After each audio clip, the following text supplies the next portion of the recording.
here are all of the layers of my flower pot all cut out and ready to stick together. I'll be sticking it together with a combination of glue and foam squares.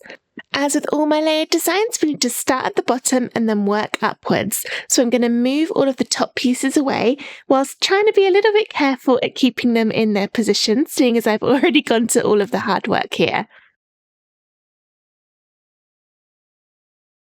I'm now left with the very bottom two pieces, which are these two green layers.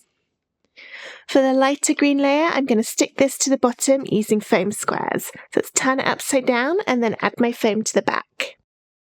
Try and get your foam squares into all of the sticky out pieces, such as the petals around the edge of the flowers and also the leaves in here and the edges of the flower pot. That means you'll get a really nice stick across the whole thing and you won't have any delicate areas that might end up tearing, particularly if you're putting this on the front of a greetings card where it might get kind of touched and moved about and pulled in and out of envelopes and things like that.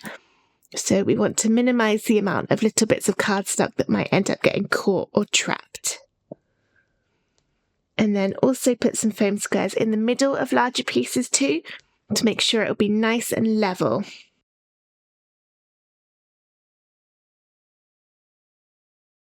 That's all my foam squares on, so now I can peel the tops off to reveal the stickiness underneath.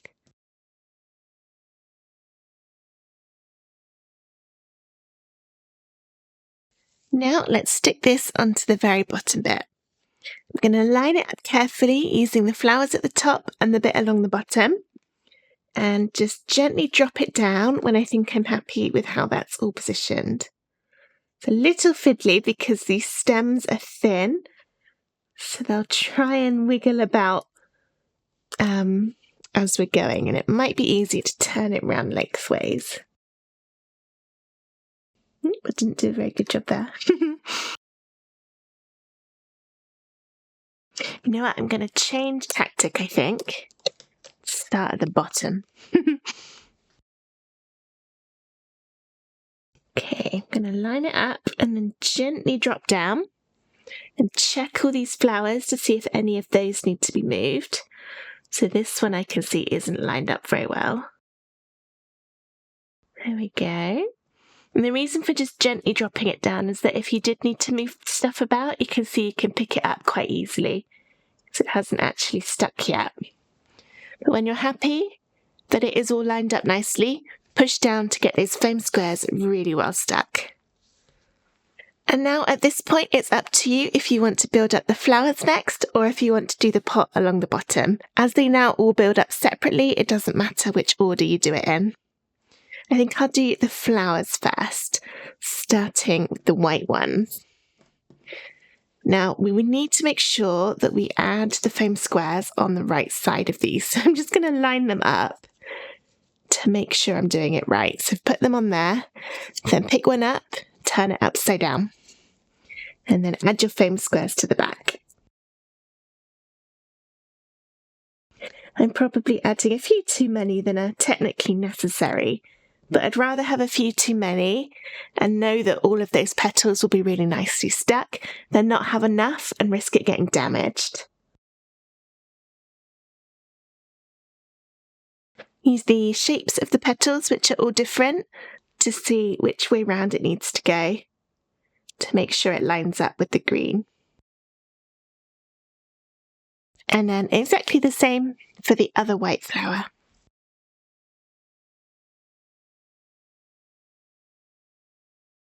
Alright, so get your petals the right way around and stick it down. For the middles of the flowers, I'm going to cheat a little bit and put my foam square directly in the middle of those petal layers, rather than try and get it on the back of the tiny little circles. It's just a little easier to get those stuck on. There. Alright, I'm going to do the same for those two. So some foam squares straight onto the green. Let's go that way round. And this is the bottom layer of each of those smaller flowers. If you're using the original colours from the design, that'll be the darker pieces for each of them. There. And then the top ones, if you add your foam near the bottom, then you'll know it'll all be covered up. Or of course you can put it on the back of the smaller pieces. I just find this a little bit easier. If you were doing this to go on a greetings card rather than in a shadow box, you might want to glue some of these rather than use foam squares for all of it, or it might end up a little bit too thick to post.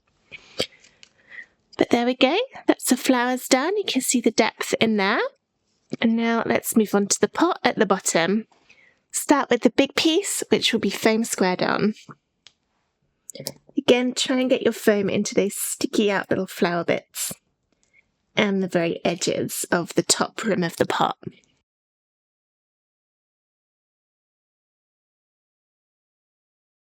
Ooh, I didn't line that up very well. Let's try again. That's better. Next up is the lighter one, and this is our first glue layer, even though we're almost at the end.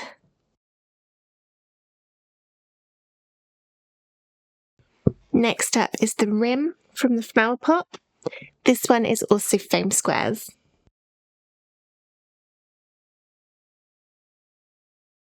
Foam squares again for the flowers. And this will be the solid layers, so if you're using the original colours, that's the yellow. The big one on the left, and the two that are connected go on the right. There. And then finally glue the other layers on top. Again, I'm going to put my glue directly on here. Just make sure you don't add any right in the middle of the flowers, because that's the bit that's going to end up being seen from those pieces. So you see they've got the hole in the middle, which is going to be what shows that yellow through. Last piece. Ooh, just moved that. Problems of being left-handed. Should have stuck that one on first. And there we have it, a flower pot design all finished. Here's a little closer look. It's a very simple design that's easy to cut with lots of simple shapes in it, but it looks so pretty when it's all stuck together. This is now ready for me to frame in my shadow box, which I'll go and do shortly, and then I'll show you the finished effect. And I've also cut a slightly smaller version to put on the front of a greetings card to show you how that looks too. Here's what the version of my flower pot looks like, which has been framed in a shadow box. And here is my greetings card with the smaller version of the design. They would make a lovely set, so you could make it small to go on a card and also a larger version and give this as a gift and card matching set. You could even cut this about this big, sort of half the size, and make a matching gift tag as well.